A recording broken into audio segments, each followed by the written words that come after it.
স্বামী বলছে পর্দা করো, তোমাকে ভালোবেসে বলছি তুমি পর্দা করো, তুমি আমার অনেক প্রিয় একজন মানুষ, তুমি বেপর্দায় বাইরে যাবা, লোকজন দেখবে, কেমন হয়?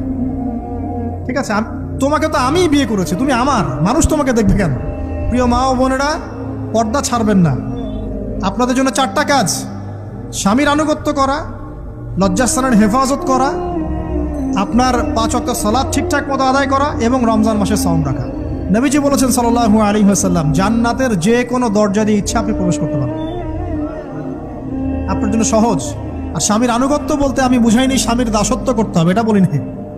এখনকার কিছু ফ্যামিলিস্ট মেয়ে আছে, ওরা আনুগত্য শব্দ মনে হয় যে দাসত্ব মনে হয়। আনুগত্য দাসত্ব এক জিনিস না। আনুগত্য কি? স্বামী কোরআন সুন্নাহর অনুকূলে কোনো কথা বলেছে, আপনি মানবেন। আর ওই স্বামী যদি বলে আসো তো আমার কলিগরা এসেছে, ওকে খাবার সার্ভ করতে হবে, আসো খাবারটা পরিবেশন করো, এখন আপনি বেপর্দা হয়ে আপনার স্বামীর কলিগের সামনে খাবার পরিবেশন করতে